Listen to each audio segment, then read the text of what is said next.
Andy, thanks for joining us here in the studio. You recently hosted a town hall meeting at Bayside High School. About 100 people showed up from different walks of life.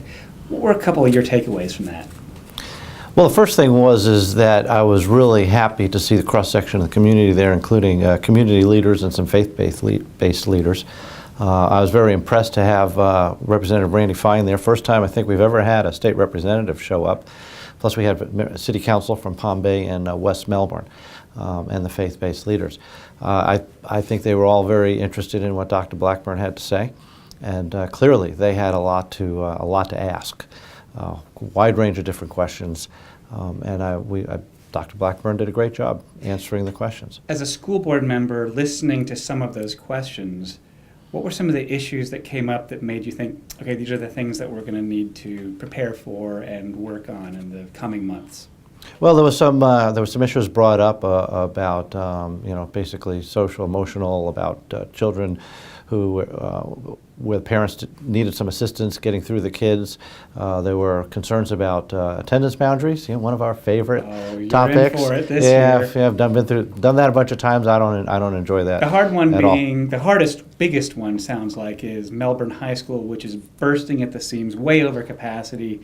And some of the students that have been going there might be going to Heritage, Palm Bay, and correct. Shifting around down. They're going to have to shift around because it's incumbent upon us to balance out utilization at the different schools, and the schools are already built. And unless we're going to control where the populations move to or where builders build, which we don't do, we have to react to the communities morphing and expanding.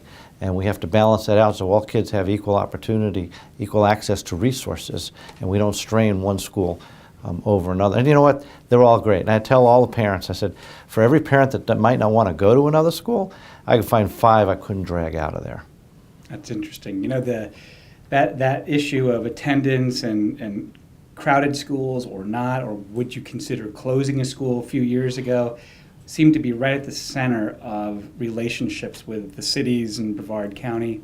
How would you characterize Brevard Public Schools' relationships today with West Melbourne, Palm Bay, I think Melbourne, and some of the other local governments in your area? Well, the district's overall relationship is a lot better because I believe that they're sensing the desire by the district as a whole to be a partner of theirs, as opposed to just asking them to do for us. Personally, I've always had a good relationship with the elected officials and community people throughout Brevard County, and we go through some of those contentious times that impact a particular community. I have conversations, I make sure I have conversations with the leaders in those communities to make sure that they have input, because honestly, they're their schools too. Those schools belong to the public. They belong to all the other elected officials in Brevard County, and they should be concerned, and they should have input into what we do. The people in those neighborhoods benefit from the professionalism, the economies of scale of being Brevard Public Schools.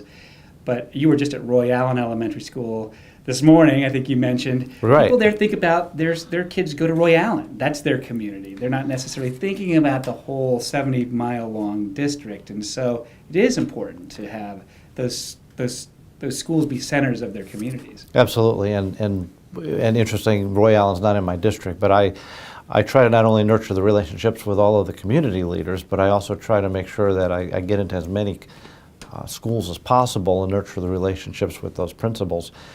Because as we know from the superintendent summit we had, we made it very clear that we're here to serve those in the schools. And the only way I can really do that is if I'm connecting with them and I'm listening to them to find out what their concerns are. One of the biggest decisions that the school board made recently was to accelerate school security improvements with security fencing that creates a single point of access, remote locking doors, video cameras, at least one video camera per school. This could have happened over several years under the voter-approved sales surtax. Instead, doing some accounting and accelerating that so it's all done by spring break 2018. Parents I've heard from seem to like it, but there was some political complaining or blowback against that initially. What's going on there? How would you size that up? Well, I think there's I'm not sure that there was really any political blowback other than some people that weren't agreeing with the definition of the entire scope of security. So while we individually may have opinions, we're not the security experts. We have to rely on our security department, the sheriff's department, law enforcement, and experts in the field to tell us what do we need to do to keep these kids safe. Of course, the internal fencing, the single point of entry, makes a lot of sense because it keeps the general community from roaming the campus without knowledge of them being around. The video camera, which you mentioned, which is I've been championing for many years, a simple, inexpensive solution. Having a camera on the people at the front desk, the guests that come in, they could see themselves on a video screen behind the camera. All of a sudden, it de-escalates emotions because they realize, hey, smile, you're Right. on candid camera, and it keeps them in check. 99% of problems will start at the front desk. So we've actually, Jupiter Elementary, who's had that up for a while, said they've had a noticeable decrease in aggression at the front counter.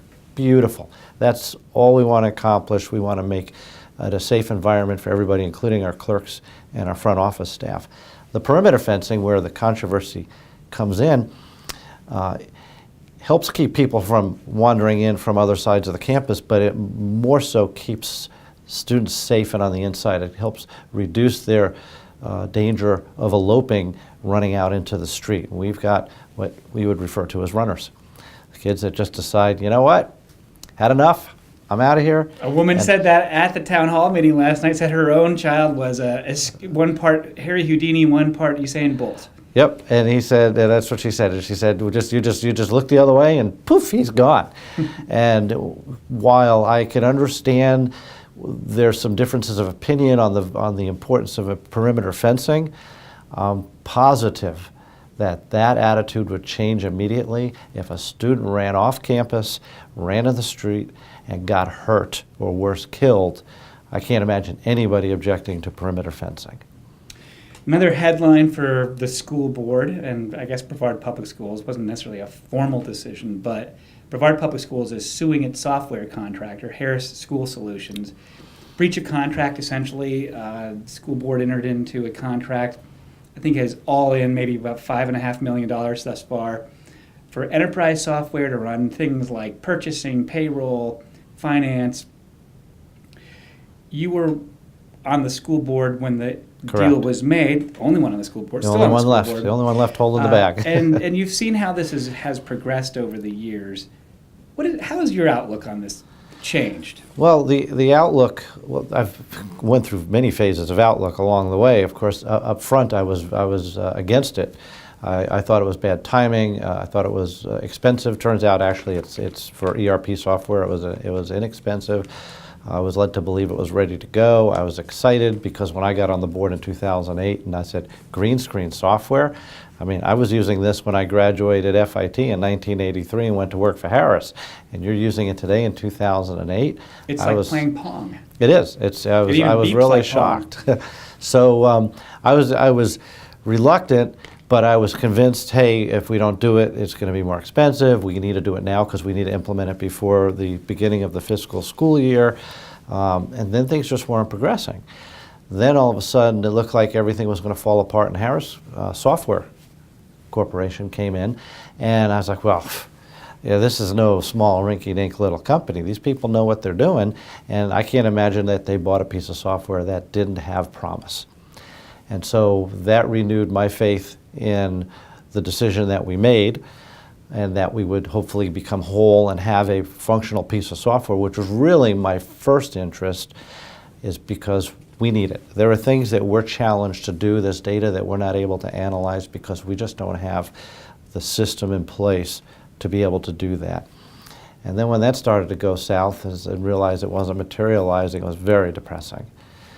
Very depressing. Not that I could have changed anything necessarily at the beginning, but just because that's just not the way Brevard Public Schools operates. We're better than that. We're more thorough than that. And to let something like that happen, it's just it's kind of a reality check in that we can always be doing a better job of analyzing the things that come before us. Now, suing them, we thought there was going to be a settlement. Things were looking up. It was leader of organization to leader of organization at one point in the discussions without the attorneys in the room, and then it fell apart.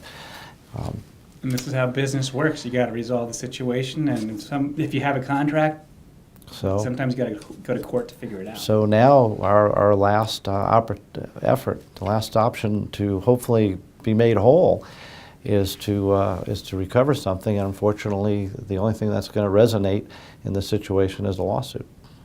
Andy Ziegler, thank you for joining us. Always a pleasure, Matt. Always a pleasure. Thank you.